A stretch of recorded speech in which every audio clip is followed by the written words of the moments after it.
Hi, y'all. I'm Shannon Mitchell, a Black millennial entrepreneur and Amazon bestselling publisher, author, and all-natural product manufacturer. I'm a champion for your natural self-care, sustainable business care, and overall intentional wellness. Hey, y'all. I'm Christine Gautreaux, a white social justice advocate, an international speaker, coach, published author, and dancing social worker who helps you upgrade yourself and community care. Together, we are a podcast rooted in the 8 dimensions of wellness and the co-founders of the Women Connected in Wisdom community. And we like to get together every week for intentional conversations about how to be wise in business, relationships, and wellness. How do we do this? And we love to bring on expert guests to help us with answering these questions. Yes. Because we don't even pretend to know it all. I don't want to know it all.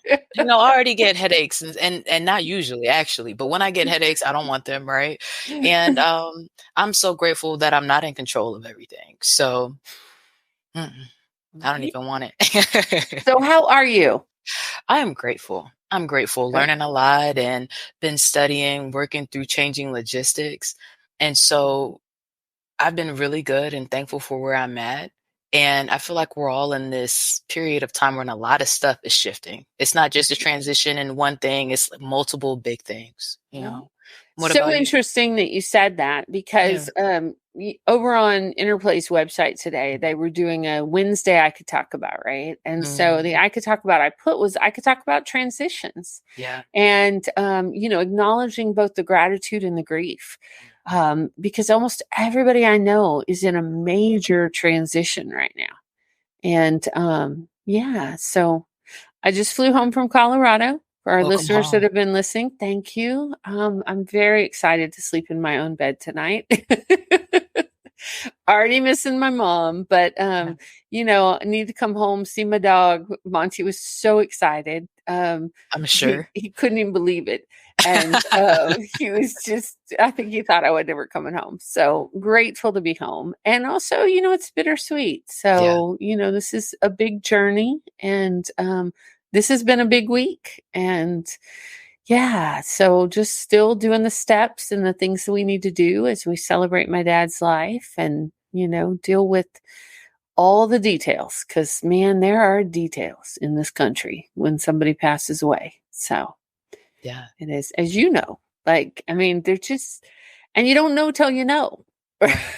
Oh my goodness. And I found out how much I didn't know, Right. And my goal with insurance, is not to talk about it directly, to make sure that I'm having the fuller conversation of all the details so that I know what's going on, whether it's personally or professionally. But that's why I'm excited about being in the industry and really helping people at that time, because that's when I found out how much I didn't know, how much my mind slid. I'm a very organized person, right? That's definitely, I think, like top 3 characteristics everybody that knows me will probably put on there. I was all over the place. I was like writing sideways and like not finishing. It wasn't making sense. Grief will do that to you. And that makes sense, and it was interesting for me because it was the first time when my mom passed away that somebody really close to me had passed away. Me not growing up around my family at all. There wasn't the experience of aunts or cousins or all these pets and different things that kind of, just the way life works prepares you for that. Yeah. So I was like, this is what people are doing. Oh, no wonder GoFundMe's and all this stuff. And people aren't okay at work if they're constantly doing this with family members all the time. So I'm grateful for you and so proud of how graceful you've been walking through this season.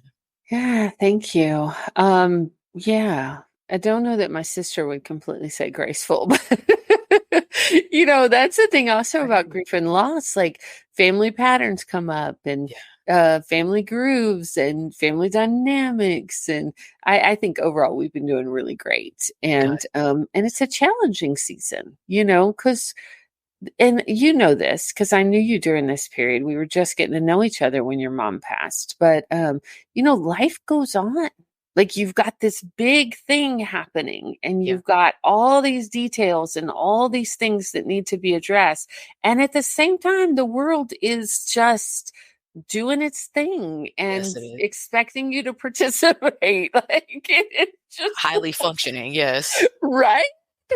And yeah, so those transitions, I think, and I'm grateful. I have such a huge support network, you included, that I'm just so grateful. And yeah, it's good to be home and for at least a couple of weeks before we head off to celebrate him in Texas. And yeah, I so hear you. thanks for Yeah, asking. of course. And Yeah. we're talking about creative, higher, energetic resonance today, right? I have a story when we get our guest up here about Yeah. how you even got home today that is Mhm. so freaking amazing. I just can't wait to tell y'all, but I'll hold it. Okay. Oh, So I'm excited to talk about it today. okay. So, how do you feel about jumping into the definition so we can start to I have that deeper Are you conversation? kidding? Yes, Let's do I it. want to get our guests up here sooner than later. Let's do it. Okay. So today, y'all, we're talking about spiritual wellness. Spiritual wellness allows us to be in tune with our spiritual selves. This realm of wellness lets us find meaning in life events and define our individual purpose. It can be defined through various factors, including religious faith, values, ethics, and morals. Regardless of whether you believe in a particular religious faith, there is always something to be learned about how you see yourself in the world. Mhm. For me, what stands out this time is the meaning and the purpose.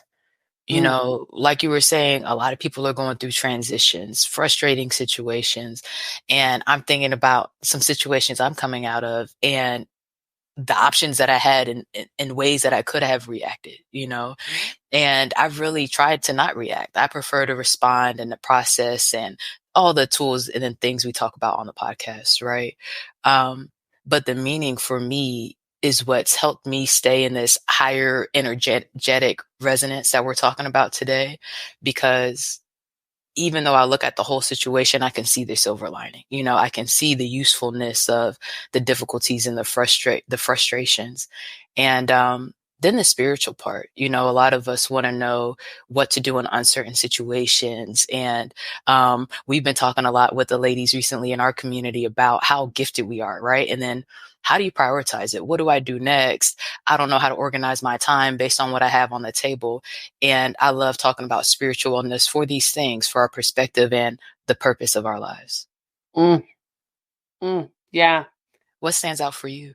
Well, I've been really sitting with this definition for a while, going through this process with my dad through his last couple of weeks with him and really having big conversations with him, as he was letting go um and so it's really present for me. It's present for me. I love signs. I'm a meaning maker. So, I was when my dad was dying, I was talking to him about signs, to send me signs from the other side. I was like, Dad, it can be a butterfly, it can be a heart. Don't let it be a snake, because he loves snakes. He was a science teacher, because if it's a snake, you may not get the reaction you want. Right. But it was wild, because even like in his last day, it was the day he was dying or the day before. Mm. I made my tea, which is part of my morning ritual, right? It's part of my practice. Yeah. And I put it in a to-go cup because I was going up to the veterans home, and a heart came up in the steam Mm. on the cup, right? And it wasn't like, it just made the shape of a heart. And I was like, oh, I see you, Daddy. Because at this point, he was non-communicative in the last couple of days, except for squeezing my hand. And so I was like, okay, it's going to be hearts. Thank you. And so then, of course, I saw hearts everywhere I went, and Mm. including, this was the wildest one to me, was we were at a Mediterranean restaurant getting a bite to eat, and we ordered falafels, and they bring out falafels in heart shapes. I have Mm. never seen a falafel mold. I was like, what? And my Yeah.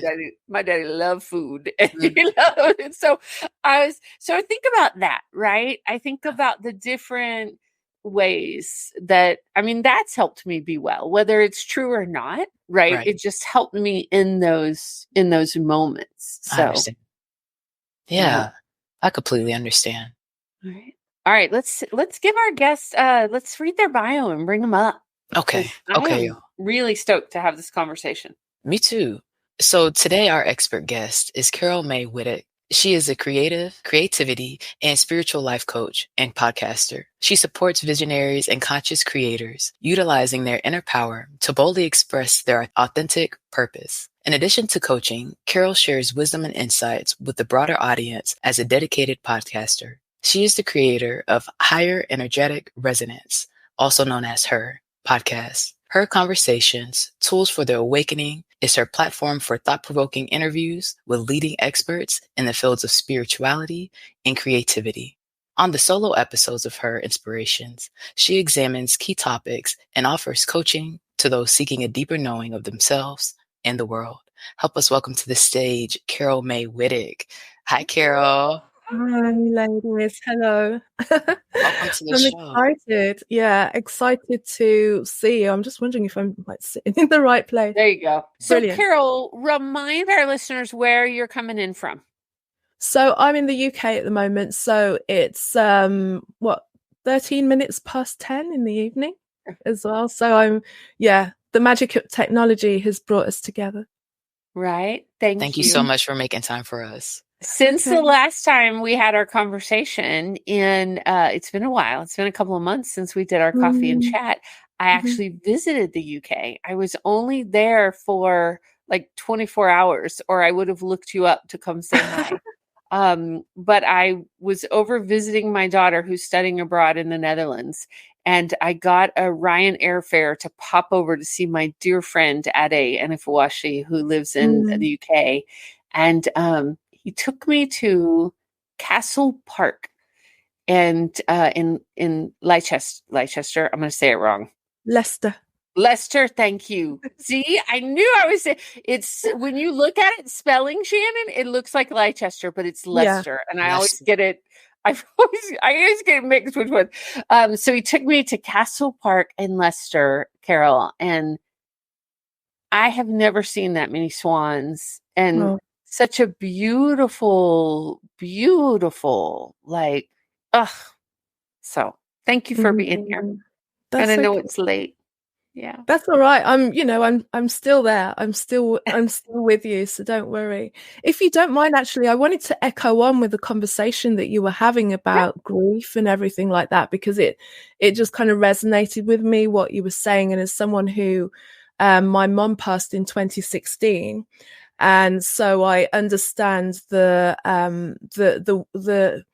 mystery and the kind of shakiness of everything around you as you're trying to navigate that shifting of your own reality while everyone just kind of gets on with their day.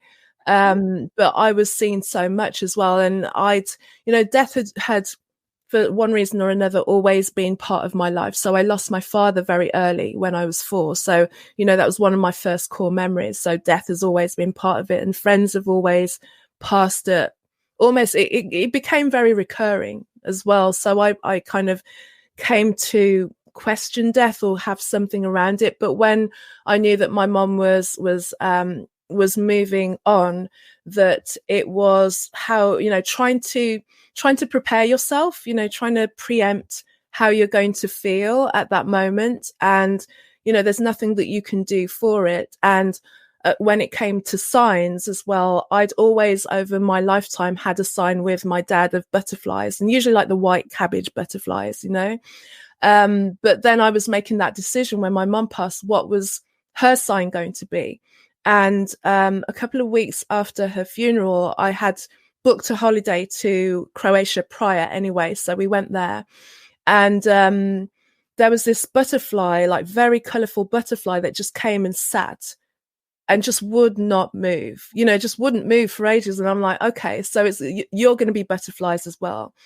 And but what happened over the subsequent week, that butterflies would just turn up everywhere. I didn't know there were so many butterfly earrings, butterfly t-shirts, butterfly tattoos, butterflies on bags. It was just like relentless.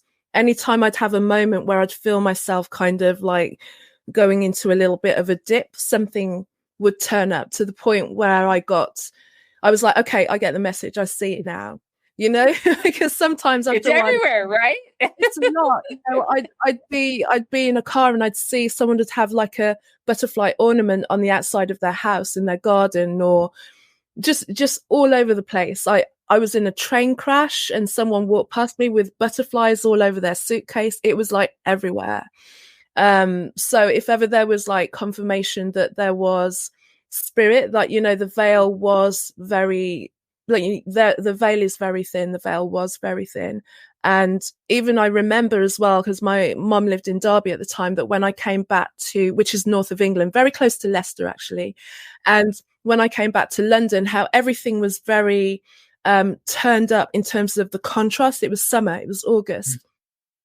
And I just remember, my mum loved roses and gardens, that everything just looked like someone had gone and like amped up the contrast. So everything seemed very vivid. I was back in London and I was trying to like, okay, what am I going to do with this now? I'm like technically an orphan. So you start processing all of these things. And even when your parents aren't well enough to look after you and you're an adult and you don't ask them to, there's like this energetic shield of this parental shield that's there, that when they transition isn't, and you feel quite exposed, and you then have to kind of navigate how you're going to be in the world without the energy of your parents around. And then it, of course, exposed, what was good and what was bad about my relationship with my brother, and that was another story altogether. But it's interesting what happens when a parent passes. And it really, for me, affirmed what it is about spirit and how close spirit is and what spirituality means to me and what purpose meant to me as well. It's like, what are you really going to do with your life? Yeah. Ooh, yeah. It brings it really clear. It's like clarity. I had the privilege to be there with my dad because I can work from anywhere. And I got to be there holding his hand for the last 2 weeks, right? And pretty much witnessing his life review. And that was a powerful, powerful thing. When you look at what he was wrestling with or what he was happy about or what he was, it really makes you think, okay, in this present moment, how do I want my life to be? Right. Like, how do I want my health to be? How do I want this to be? How do I, it's powerful when we think about it from what can we do in this moment? This is my friend Ade, because I said Lester, so of course he's on air. I love it. Hey, Ade. It shines a brighter light in life. It really does, right? It really does. And it's powerful. It's a powerful time. So Ade and Carol, I want y'all to know each other, just so you know. Because Ade, when I first met Carol, I was like, oh, you got to meet my friend Ade. He's in the UK too. I know it's a big place. But we've got to connect you too, because your work in the world is very, very closely aligned in your spirits. So there we go. I want to tell y'all a quick story before we get into your work, Carol, because I think this aligns with your work. When I look at what you do in your creative, higher energetic resonance and creating the world you want, and things like that.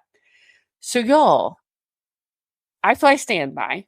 I have a dear family member that has given me privileges, but it's always a risk when you fly standby. You don't know if you're going to get a seat or not. My flight was at 6:35 a.m. this morning. And when I went to bed last night, it said that there were 18 seats available. When I got up at 3:40 a.m. this morning, it said it was oversold by 15. Wow. And my mom said, oh, so you're not going to the airport? I said, no, I'm going to the airport.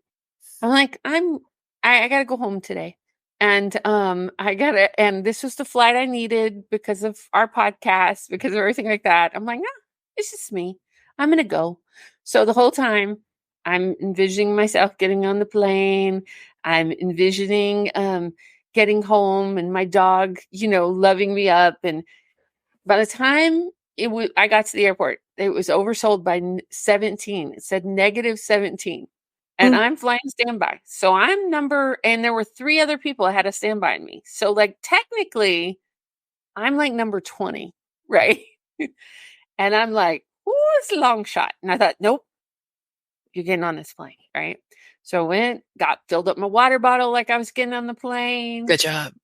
I did everything. Like, I go up, give a big smile to the attendant like I usually do. And I said, hey, I know we're oversold, but I'm on your standby. And I just want to let you know that I'm here. And he said, okay, what's your last name? And I told him. And this never happens, y'all, because usually you have to wait until the last person boards, especially when they're oversold. He prints me out a ticket. Says, here you go, ma'am. And I was like, thank you very much. I got on the plane, had a seat home against all odds, right? Against all, if I would have looked at it from a practical perspective, I should not be sitting at home right now. I would probably be still at my mom's because I would have thought, oh, I can't do that. Right. So yeah. Addie says he looks forward to connecting with you. Yeah, he liked that story too. Yeah. Right? And my dog was so excited, Monty was. Joe will be when he gets home from work, but he's not quite here yet. Yes. Almost there, Joe. Almost there. And super excited for you, Christine. That's huge. Right? That's huge. And I love it because and I want to hear what you think, Carol, when we talk about higher energetic resonance and how you're intentional about it, But for me, spiritual wellness is also about asking for what you want to see for yourself and seeing if it's aligned, So that's literally what you did. I'm so proud of you for having the confidence and like the positive energy while you did that. Right? Well, I was just remembering we were talking about before the show, like some of our old school teachers, right? Addie says it was Daddy Linden shifting things. He probably, because we had this whole conversation before he crossed, because he was really sad about not being able to protect us. And like you were talking about, Carol, like, we're grown.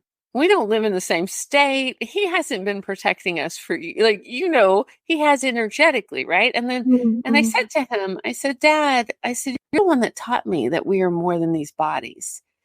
And he had been immobilized for the last 18 months because he had a catastrophic fall. And I said, you're going to be able to protect us more than like, this is, and so, yeah, I think you're right, Ade, that Dad was like, you got to go. You want to go? You got to go. So, yeah. Beautiful.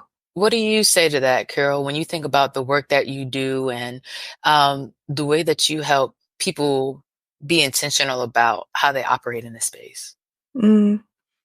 It's firstly just finding out what you really want, which is probably the hardest thing. It depends how much of the world you require to kind of validate you. And that in itself takes a lot to kind of knock out all the noise and distraction and the shoulds, we were talking about shoulds earlier, and really feel into what feels right for you or what you want to do. One of the things that I've always been is kind of like counter to what everything was, because I really leaned into my creativity from a very early age.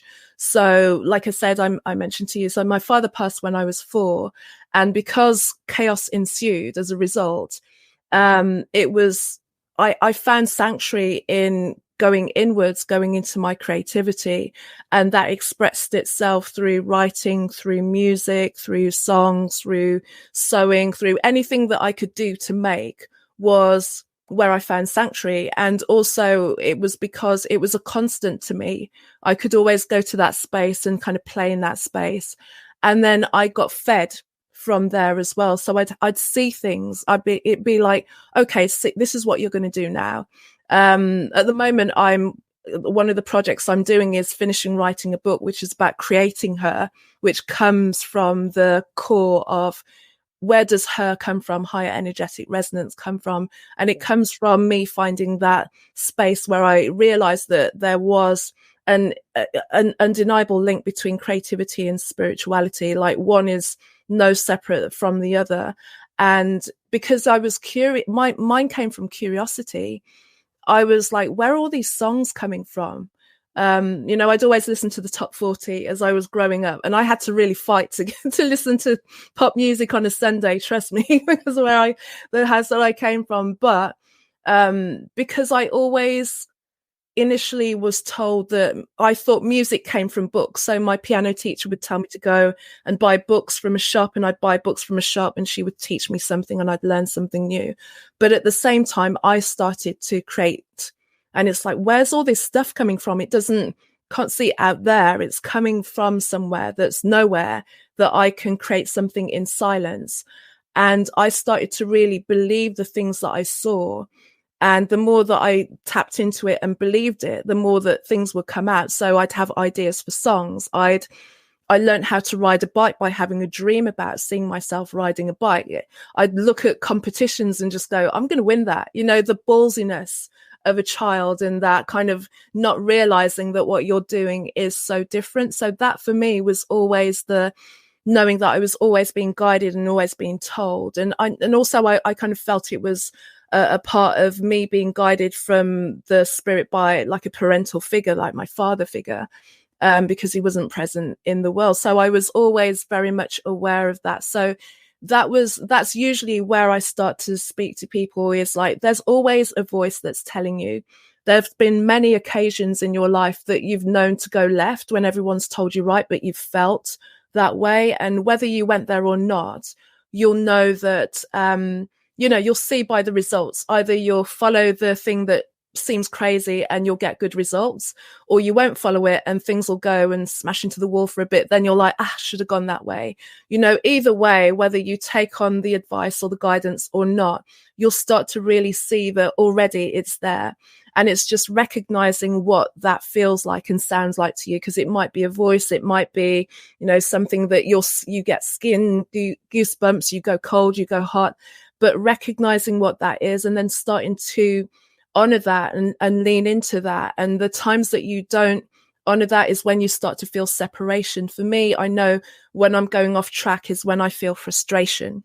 I get like a real frustration, that inner anger with myself, not really with anyone else, because people are doing and being who they are in the world.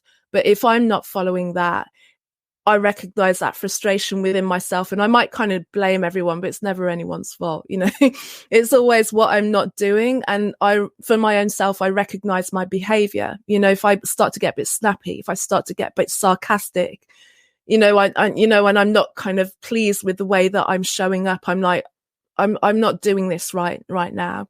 So it's just to like recognize and kind of see what you're doing. How are you behaving? How are you feeling? Are you happy with how you're flowing? Because if you're not, then that's an indication that something's kind of come off your path. And it takes a while for us to calibrate to that.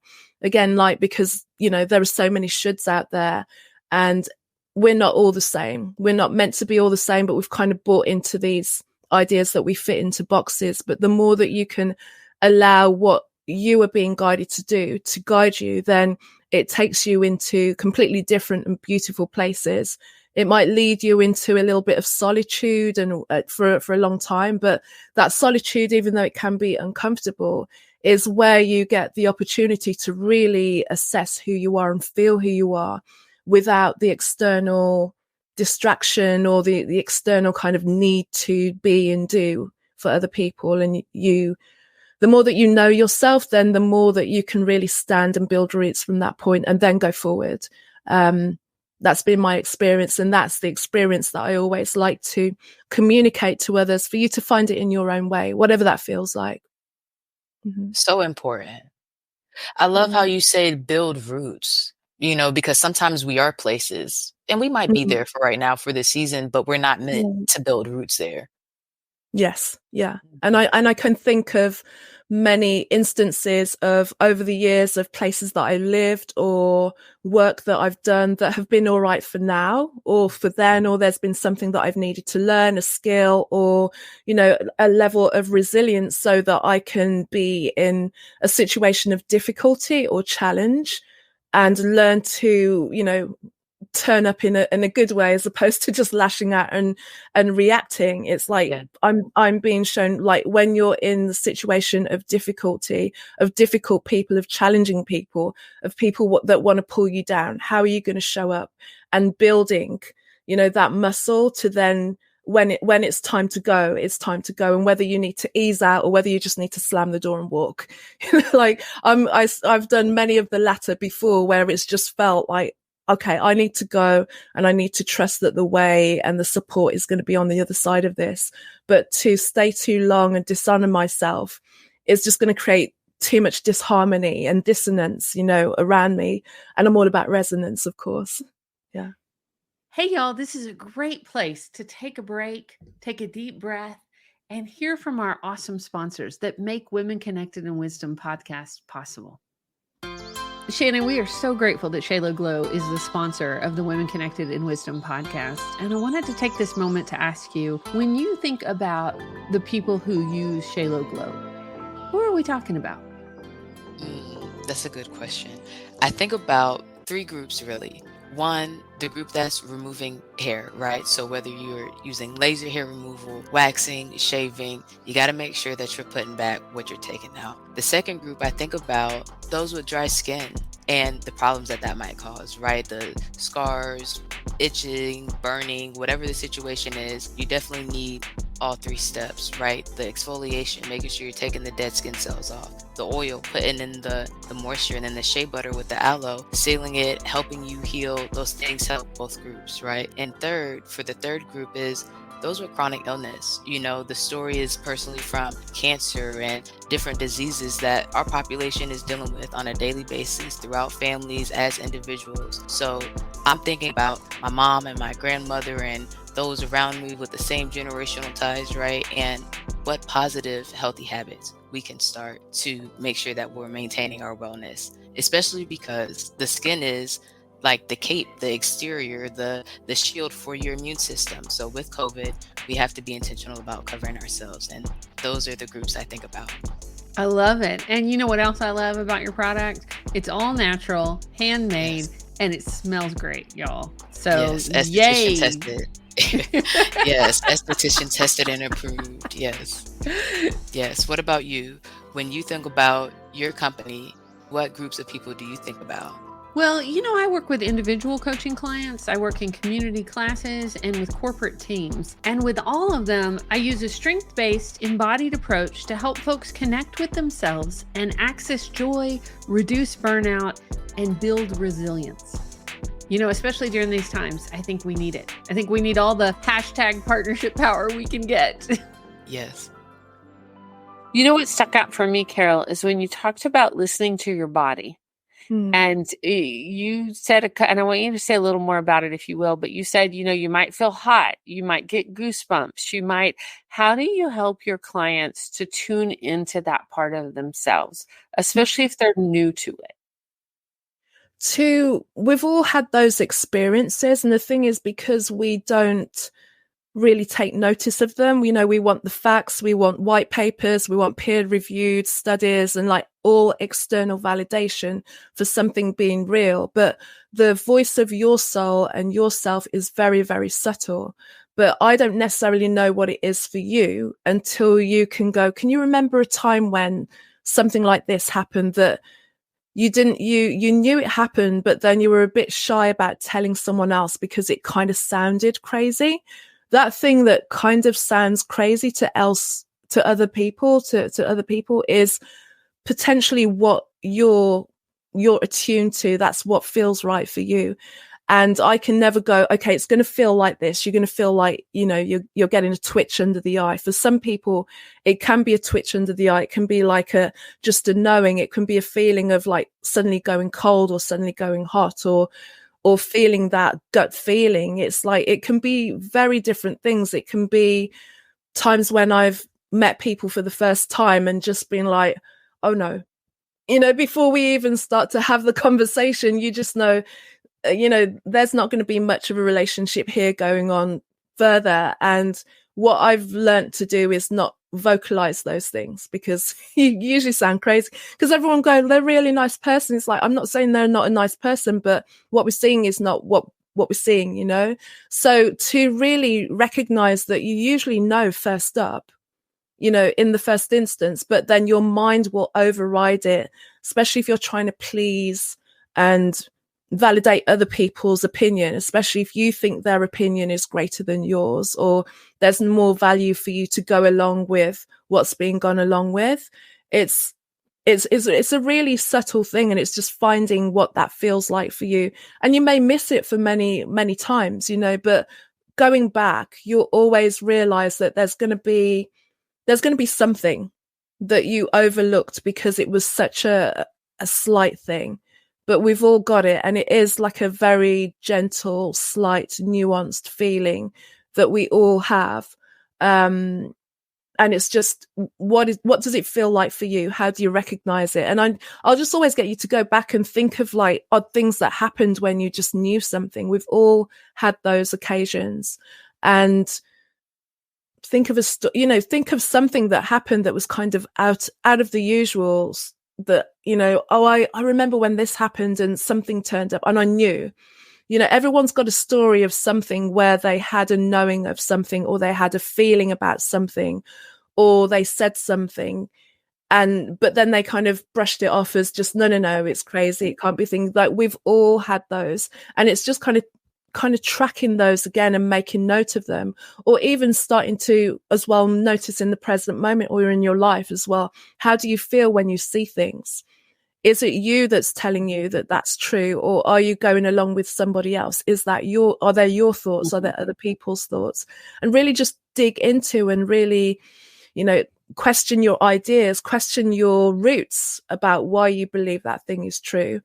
And you might come up with the same thing, or you might find out that you feel very differently than what you've been telling yourself. And then there's a whole new you to discover. And then it's building on, okay, how can we build the courage for you to now stand up and be that different person in the world, especially if people are relying on you to play a certain role and your role is slightly different, whether it's, you know, like to come away from a group of people, or to just be more vocal, or to be quieter. It's, you know, as you're shifting, can you find the courage to do that? And like I said, for me, it's always about going back to me, just having those internal conversations like, is this right? Is this okay? And when I see visions of things that are possible, and when I get a knowing of something, or when I, you know, like I said, over the last weekend, just knew that for the next few weeks, I needed to just do more, because I was on this roller coaster of ideas and I needed to catch them all. And whatever it meant, if it meant that I needed to sit at the desk for hours and just get it out, that's what I needed to do. But then, you know, it sounds like I'm bemoaning the situation, but I was grateful for the flow of ideas, because it was just setting me up for the next couple of months ahead. And I don't know, I just had a sense that June is going to be download month. You need to just sit down and catch those ideas and plan as best as you can. Because this is like, I don't know, a gear shift for me. I can feel it for myself. So whether that's to do, I'm not the most versed in astrology and all of those things. A lot of my friends are, but something, you know, I felt a gear change definitely at the beginning of June. I knew that I was going to have to just pull it all out, and it's just been flowing, which is why I kind of sit at the desk and get trapped nerves and stuff. But, you know, it's all worth it. It's all worth it. Yeah. I love that you listened to your intuition and sat down long enough to catch it. Because sometimes we're so busy and so going and doing that we're not hearing those little voices. Yeah. Yeah. But I'm like, who else is going to fuel what I'm offering than me? You know, and, you know, I don't want to be in those moments of writer's block or dried up, you know, that kind of thing. Like a lot of the time, the block is you're just not allowing the flow. There's never no block, you know, and there's always flow, and the flow gets lubricated by you just kind of continuing to write it and get it out, so that I've just got books and journals of notes and post-its and everything, so that I can, as I need to go and pick each thing up, then I've got a load of podcasts coming up. I've got these here and these here, and then I can flesh them out further. But I always enjoy those kind of mind dump moments when the ideas are coming up and I'm researching and trying to bring everything together, because then I know, you know, in a month or so, I'll just slow down and I'll just be picking from the ideas that I have been putting down for now and just fleshing them out and making them, prettier. Yeah. And I want to go a little bit deeper and be really specific about what you said, right? Because when we're talking about creativity and spirituality, for some people who are like, okay, so the AC came on and you got cold and you're telling me it's a sign, like that's not what we're talking about, right? But sometimes you will get chill bumps. And if I am completely clothed with a sweater on and Christine has an amazing idea, I'm taking that as not, oh, the air just came on and I'm making something bigger than it is. It's okay, that's something that resonated with my spirit, something that got me excited. I might not think all of those thoughts, but my body is clearly having a response to it. That's something I should pay attention to, right? And even though, like you said, sometimes we might miss it or that there might be those moments and we question it, it takes me back to our work, Christine, and everything that we talk about. And Carol, you said it too, right? The still points. They've got to be built in. You know what I mean? This role to keep you busy. We talk about the American pace. It could be the pace anywhere around the world. If we're working for somebody else, we're on their schedule and their pace, right? If we're working for ourselves, we're probably on a crazy schedule and a pace, when we're talking about being intentional about that here. But those still points, I've been talking about the processing table.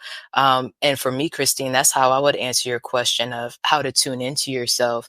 Okay, throughout the day, I might have got cold or got frustrated here or this happened. But when I sit down and I'm doing my Shalo glow and I'm touching my shin, trying to figure out where this bruise came from, I'm paying attention to my body, right? Tapping into what feels good and what doesn't. And that might remind me of earlier when I got cold or the conversation that we had and how I felt about it and what I think or what happened. We talk about noticing instead of judging. Why did I get frustrated? Oh, that was a very disrespectful conversation. That's why. Had it happened this way, we still would have been upset. It would have been obvious that anybody would be upset and feel disrespected, right? Okay. If they're asking me of this, is that a realistic request? Maybe. A lot of our guests and authors, especially as women who share, we're told that we talk too much, right? So in a situation, you might be told to listen more. That's something that I can receive and make sure that I do as a host, as an interviewer, as a service provider. But if it's shared a certain type of way, and let's use a specific example. In my last position, I felt that it was a spiritual message because instead of knowing that, even if I can listen more and make sure that I'm attuned to things as a speaker, as a publisher, that didn't sit right. You know what I mean? So, okay, I felt like God was saying, this is not where you should be. Instead, go over here where your voice is listened to, appreciated, and not that I'm doing it for validation. It's in a service and to make sure that we're connected to our resources. But that uncomfortable feeling in my body, paying attention to the different things that came up, and knowing what I know after people have passed away and being intentional about where I put down roots and the values that we talked about from our definition, that's what makes it easier to have those conversations for me. And checking in every day because it does change and we do evolve through seasons. And Carol, like you said, this is starting to be routine. Thing after thing after thing after thing is happening. And we know that happens, so in one season, it might be a download season, and another, it might be different. And allowing yourself to be different and honor those things, I think is the biggest way we can show up in a healthy way and just continue to notice what's coming up so we can stay aligned. Yeah. What do you ladies think about those things? Do you ever feel like when you try to explain it to people, it sounds like it's not, does it feel like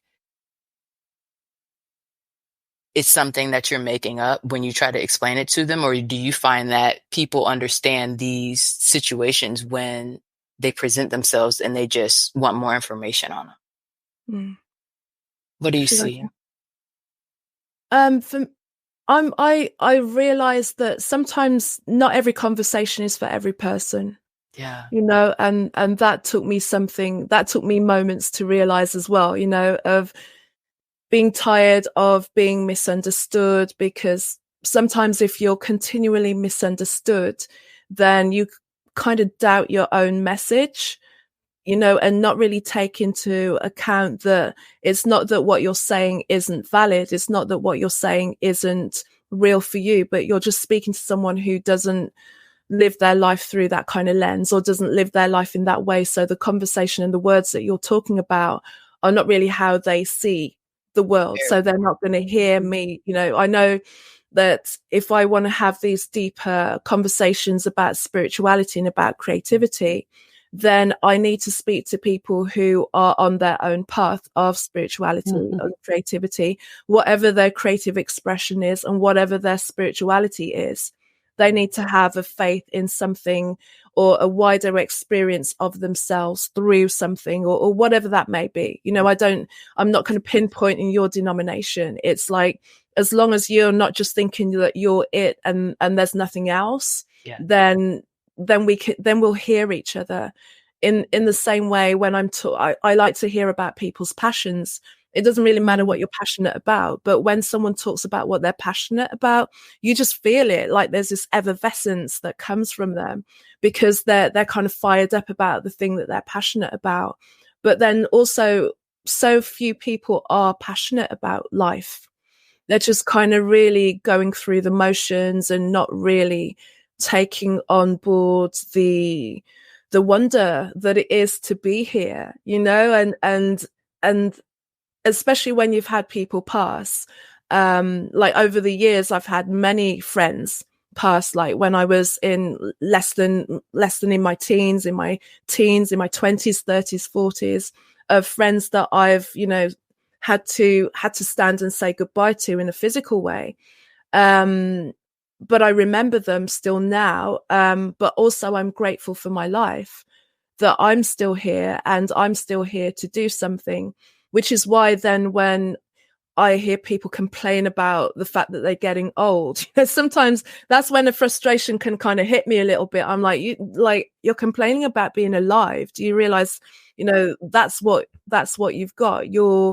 But you can use the wisdom. And that's what I'm always about, is look at what your life has taught you. Look at the lessons that you've been through. Have you learned from them? And how are you turning them into wisdom as well? Because I think we've just got such an opportunity when we're gifted with more years to actually make all of those years and all of those experience prior to where we've been to count. Mm-hmm. And one of the things that I know I always wanted to create for myself was to live my latter years in a completely different way than was presented to me. Because when I was younger, like when I was in my 20s, the idea of like being 50 was like, oh my God. You're like, you're in your 50, oh dear, that's a shame, like how terrible, and you're kind of like fighting to get everything done before like 35, because then it's downhill. Well, now, nearing up to 52, I'm like, no, it's like I've not even started yet. I could be on in this life for another 40 or 50 years. So in that respect, then I have to live intentionally, like I want to live in a vibrant way for the next 40 or 50 years of my life. Mm-hmm. So what am I going to do about it? I'm going to look and see, oh, I've been alive for 52 years. What has that life taught me? And what have the people who were in front of me, the matriarchal level of my family, what can I learn from what they did and what they didn't do in terms of how I want to live and be fruitful and creative in that life and create the vision of the matriarch that I see in my mind about who I can be. And I still have, very good teachers in my life. I have two godmothers who are ripening in very different ways. Let's put it that way. One of them is last year she had her 80th birthday party, and she was in a room where on a Saturday evening, and 300 people came into that room. There were so many people, 300 people on a Saturday evening. She had a dress code, everyone dressed up, and I'm thinking, to get to 80 and to have 300 people. And people flew from, different parts of the world, not just, different sides of the UK, and have all those people in a room and celebrate you. I was amazed. I'm like, I don't think I know 300 people that would turn up for me. Truthfully, I really don't, And then there's someone else who is not really seeing where they are and where they are in their life, and they're really turning in on themselves. and making it really difficult for them to, you know, as they get older. And it's interesting because when I was a young girl, I saw both these women as very strong and powerful women. And yet now, as I'm seeing them grow, one is just ripening and getting stronger and becoming almost like, you know, this great tree that's like holding space for herself, her grandchildren, her children, the community. And then someone else who is repelling everyone with the disappointment and the fear and the bitterness that she's holding. And for me, that's a very clear indication of there are ways to go, things that are cute when you're younger, you know. And I say to my friends who are like in their 30s and 20s, you know, the stuff that you can do and get away with that's cute in your 20s and 30s, it doesn't look so nice when you're in your 50s. So, you know, clean it up. What's cute that us 30-year-olds are getting away with?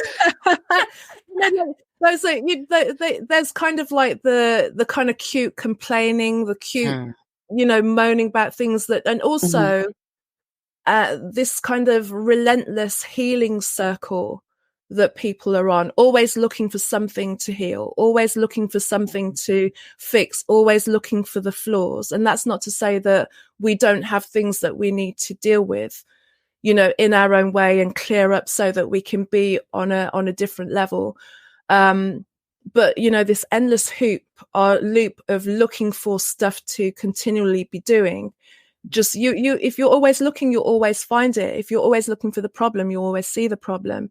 But then also start to recognize what you have as well, and dig into that part of yourself deeper and embrace that, and know that, you know, all of the things that you're going through now, all the problems that you think you have, in the scheme of things, they're not as big as you think. They're really not. I wish I'd have known this years ago because it would have made, like, in particular, my 40s like way easier, because I think I made that decade really hard for myself. Really hard for myself. Yeah. And but the thing is, like, you know, we never really want to take on board what anyone wants to say. You just want you don't though, do you? But then you'll remember that someone said, you know, oh, I remember when Carol said that. Okay, that's what she was talking about, you know. So it's just, you know, work on yourself and kind of dig into who you believe you are. No, work on healing those little things that are niggling, but just don't spend too long there. You know, it's important. Don't too long there. Yeah. Thank you so much. Those are powerful words, Carol. Yeah, I remember, and I was in my 20s or early 30s. I remember doing some of that. Like, I remember I had found a modality that it was good. It was a good modality. And man, I dug in, and I was with a best friend. And I mean, we were in it for a month or two. And then we looked at each other and we're like, we could do this for the rest of our lives, or we could look at where we're at right now. And we did good work, and let's enjoy it. Right. That looking up. And while you were speaking, I was thinking about my days are all, I've been in a liminal time, so my days are all mixed up, but it was probably about a week ago. It was my mom's birthday on June 2nd. And, you know, my dad had just passed, and it was probably 4 days. And we're like, okay, we want to celebrate Mom. Like, she's 75 years old, and we looked around and we found this little farm called Garden Suite that it was in Fort Collins, Colorado, that you could go and you could pick your own peonies, these gorgeous, beautiful flowers. And so that's what we did. It was like an honoring of my dad, who was a farmer and grew flowers, but it was also like the celebrating of Mom's life. And it was so fascinating to me, because I actually had somebody reach out on social media and go, wait, I'm confused. I thought your dad died. And I said, well, he did. And we get to celebrate my mom. Janet. Yes. And we get to have smiles on our face, because it was a beautiful day and a beautiful moment. And Dad was present with us. Like, we knew as we were picking the flowers, he was present with us. And it's just funny, the limitations. What was coming up as you were talking, I was thinking about the limitations that we put on ourselves, or that other people put on us with the shoulds. And it should look like this, or be this way, or do this. And, Yeah, I just appreciate your work, Carol. Like, I really appreciate that gift of light and helping people to see themselves and their purpose and find themselves. Mm, mm, So mm, important. mm. So, Christine, I want to give you space to answer too before we go into the wisdom and action, because you're a coach, right? Been helping people for years and you facilitate workshops, conferences. When you come into contact with your clients or just people that you talk to in general, how do you feel like the conversation? I know you asked the question about how to tune into yourself, but I what would you did say? because I love that. Well, I mean, I loved Carol's answer, It right? was I amazing. just Yeah. I always like to hear what other coaches are doing with their clients also, Yeah. because I mean, I think so much of it, and you answered it too, Shannon, like it's giving ourselves the space to listen to ourselves and to listen to spirit. And so much to me, that's what coaching or therapy or workshops are. It's like it doesn't have to come from the outside, but what we do as coaches and facilitators is we create that space so you can discover it. Mhm. Because so much especially as women, we're going, going, going, going, going. And that still point, we talk about it, but do we do it? And Right. sometimes it's easier to do it in community or with a partner, Mhm. is I'm what so I glad. think. Yeah. And I agree with you. And I'm glad you brought that up because what I was thinking about earlier when Carol was talking is about how many conversations that I've had. And a lot of them are with my godmom, right? I'll call her up. So I need your advice. And I'm running through the story and I'm like, wait, I think I get it. I think this makes sense, And a lot of times we're having conversations that we already know the answer to. Well, Mhm. how did you know the answer already? So thank you so much for your work, Carol. Let's talk about our wisdom in action, ladies. Yes. So we're talking about spiritual wellness. We'll let you go first, Carol, as our expert guest. What are you Mm. doing intentionally for yourself this week for your spiritual wellness? Letting it come out, like because I knew that I just kind of felt that it was time to like really have a mind dump or a spirit dump or everything, because I'd say towards the end of May there was a couple of weeks where I was like, what's happening, what's going on, and just kind of feeling a bit like I feel like I'm at a pause with nothing to do or nowhere to go. And I'm kind of just like, continuing to do the podcast and writing, but like, what's the next bit? What's the level up? Because I know that I need to level up on many things. So, the wellness is that pause, even though I was frustrating going, I should be doing something, was allowing when it feels like almost like the hands are being put on my shoulders, just going like, be still, calm down. Just like, I know you feel impatient. I know you feel lost that things aren't happening. Stop.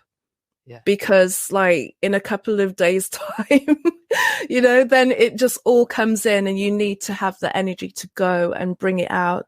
And I felt that shift. So spiritual wellness is just when you feel the need to pause, when you need to take a day off, when all that you feel like doing is just kind of like vegging out and watching things that don't make sense or don't educate you, do so.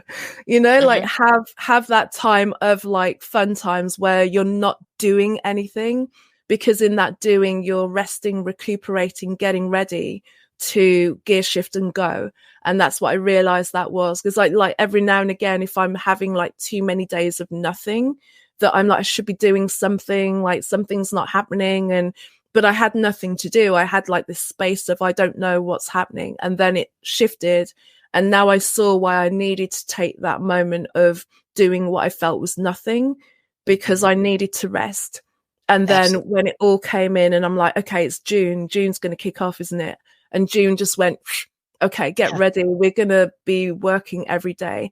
And it just, so the wellness is when you feel the need to rest and pause and do what you think is nothing, allow yourself to do that and try it as best as you can, to not chastise yourself for being lazy. Because if you're a productive person, it's impossible for you to remain lazy for too long, because then you'll get to the point where I'm like, okay, I need to do something now. And that's what Yeah. the wellness has been for me in most recent times. Yeah. Thank you so much. And I would like to affirm it even further, right? It is absolutely doing something. Nothing is important. I was working at the gym on campus in my undergrad, worked at the gym for 3 years. And so I learned a lot about working out, right? And when you're building muscle, when you're working out, you also need to rest. We cannot consistently tear things down, consistent muscles down, right? That's doing weights and it's tearing it apart. We can't constantly be running. We have to rest. And it is also part of the longevity and the sustainability. So I hope you guys are encouraged by that. Yeah. Yeah. What about you, Christine? You want me to go next? Yeah, go next. Let's see. Spiritual wellness. I'm working on hashtag envision what I want. You kept saying that earlier, right, Carol? Like, what is it that I want? And I completely resonate with you when you're talking about the pause. Like, what am I supposed to be doing right now? You know, I gave myself a lot of grace and space to rest as I'm changing my logistics. And even though I know this and we have all these conversations, when that voice will come up, be like, you should be doing, no, it's okay. It's okay. It's like, you need to do this too, you know? And what you're talking about downloading, it reminds me of something I was reading on us not being able to read and write, right? In America, you know, it used to be illegal for us to learn how to read and write. And I was reading something about intelligence levels, and I've realized that it leaves out downloads. It leaves out God telling you things, right? Like you said with the music, it's not just from books. Where do you think the stuff in the books came from? So just because you don't give me this book doesn't mean I'm not going to know, you know, like other things are still going to happen. So yes, envisioning what I want, transitioning into this new company, you know, in between volume 2 and volume 3 of Women Connected, starting up the LinkedIn community for us to do this throughout the week and continue the conversation. There's a lot going on. And as God is doing what he does, I also want to be intentional about asking for what I want and envisioning it for the next season. So I have some vision boards and some specific, measurable, attainable, realistic, and time-bound stuff to write down. Those smart goals. Yes. Yes. What about you, Christine? Spiritual wellness. You know, I am going to listen and see what's needed because I have some processing to do. I started doing some processing with poetry and the arts. That's one of the modalities I use, Carol. And it's starting to come out. But, you know, I've been holding a lot for other people this last month. And so I'm home. And so I'm going to listen for my next steps and what I need to do for healing. So, and rest. I need to rest and listen. I think those are my wisdom and actions this week. I've had a lot of action. So rest and listen. Yes. Carol, tell our listeners how they can find you. How can they connect with you? The best place is my website because then you can see everything and hub out from there. So it's carolmaewhittick.com, carolmaewhittick.com. And there's, you know, links to everything and you kind of see the work that I do, the different podcasts. And, you know, and you have some upcoming classes and other things. Yeah. Well, one of the things that I've been plotting over the weekend is to be doing I want to start doing some monthly masterclasses on creativity and spirituality. So I'm just kind of formulating what they're going to look like and then kind of planning the dates and everything. And initially I'm like, okay, I'm going to start at the end of June. I'm like, no, you're not. You need to like, just give yourself a little bit. So I think the first one's going to be about the 10th of July. And then ideally, I want to be kind of dropping those out there every month. And the idea of that as well, I'm still kind of toying around with the name, so I don't know what it is. But it's to really invite people to come in and experience what their creativity is like and recognize that you have that. It's, you know, the initial thing that I always get from people is I'm not creative. I'm like, oh, yes, you are. You know? In the same way when I meet, because I used to sing, so like when I'd meet people and go, I can't sing, I'm like, well, if you're speaking to me, you can sing, trust me. It's the same apparatus. And you know, like you're talking about muscle, Shannon, it's muscle, it's muscular. And then you get your mind out the way. So you get your mind out the way, train the technique, forget it, sing. That's in the same way is how your creativity is as well. Get your mind out the way that's telling you can't do it. Right. Train the muscle, create. Just move the block out the way, which is you comparing yourself to, Leonardo da Vinci. It's like, well, maybe that's not your expression, Right. but something will be yours, and you'll find out what it is for you. For some people, creativity is numbers. It doesn't have to be just like a paintbrush or music or architecture. It can be many different things, but getting into that flow of when you can just kind of paint the space around you. And the idea that, we always talk about making a mark on the world, making an impression. If those aren't artist terms, I don't know what is, Right. That's what we're about doing. We're being in the world. And that's what we're here to do, is to create. And I think in this age where we're transitioning into working alongside, ideally, with AI and advanced technologies, it's really important for us to know who we are and our own spiritual connection before we completely outsource it to the algorithm. Because if you don't use that, and if you don't know what you're capable of, then you'll just you'll stop using that, or just think that you're not capable of writing something and just chat a prompt, put a prompt in and get it out. I'm not against advanced technologies. I'm here using technology, and I play around with those things as well. But it will never take away from what it is for me to sit down in the silence and trying to figure it out and get it out. So I think for us to be able to move into the world that we're moving into, this advanced technological world, and not being diverted and consumed by it and lose our spirituality to the technology, is vitally important to really develop that connection as well, so that you can differentiate between what is you and what is a generated response to something that you have. I think that's important, so that, we don't really, convenience is great, but usually what gives us convenience is something at the expense of something to ourselves. And before, maybe it's been such a big thing, but now, if we completely acquiesce because of convenience, what are we losing? And that's always important for us to remember when we're using these tools, that they are tools for us. They let them take away the menial jobs that we're not here to do, and then let us go into creativity and create alongside if that's necessary. I just really think that at this moment in time, it's really a vital thing for us to do. And especially those of us who remember what the world was like prior to the internet, because it happened, it was all good. Right. But there is a balance between using the technology, which I think is fantastic, because we're able to have this conversation, and I'm able to work because of technology. But also, I still want to maintain my humanity in the midst of all of this. Yeah. Well said. Thank you, Carol. Thank you so much for being our guest today. Thank you for your work in the world. Of course. It was a delightful conversation. We will put your website in our show notes so folks can connect with you. And we're just grateful to be connected. Thank you for being here today. Thank you, Carol. I've enjoyed you. Thank you. Thank you, ladies. Enjoyed it as well. Talk soon. Yeah, such a rich conversation. Yes. That was beautiful. Yeah. I know we're over time. So is there anything you want to shout out before we close this episode? So usually this is when we would talk about events, talk about different things, right? What I want to shout out, and I'll do it because it sounds like you have an event or something, we can close it the way we usually do, is with encouragement, right? Because a lot of times women, we say we're crazy. People tell us we're crazy. We're talking about AI, talking about, pausing. This is the thing. Right. We just got credit cards, right? In the 80s, we just got business loans, right? Women are about to do a lot of things for the first time.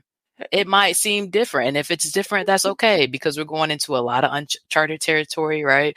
That's what Waymakers, and there's all this stuff we have to move, and a lot of things that are going to look different. And especially because we're doing it alongside new technology and new opportunities, it might look different. But again, I want to encourage us to get into community, get into yourself, do the things that we need to do to check in with where we are and stay connected. And I look forward to hearing all the beautiful things that come from it. Right. And What were you gonna celebrating say? each other. Well, talking Yeah. about waymakers and change makers, our Mhm. dear friend and colleague, Dr. Sheila K. Collins, Yes. who is a Women Connected in Wisdom author, she is Coming to launching. Atlanta. She is coming to Atlanta at the end of June, but she is also launching her ebook tomorrow. And Oh, so pay attention to our socials so you okay. can get a copy of The Art of Grieving.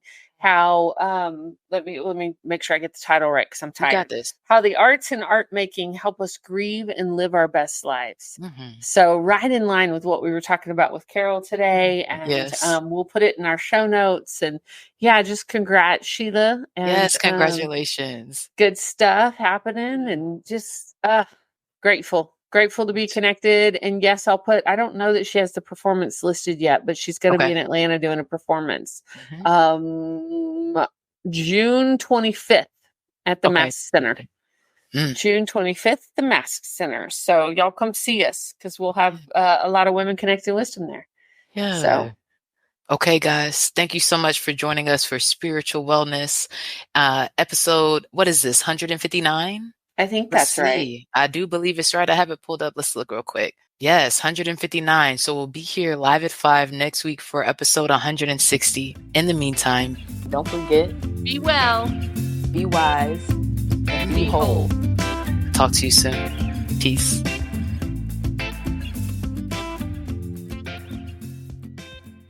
Thanks for listening. This has been the Women Connected in Wisdom podcast. On air live on Wednesdays at 5 p.m. Eastern via Facebook and YouTube. Be sure to like, share, and subscribe. Be part of the conversation and get connected at womenconnectedinwisdom.com.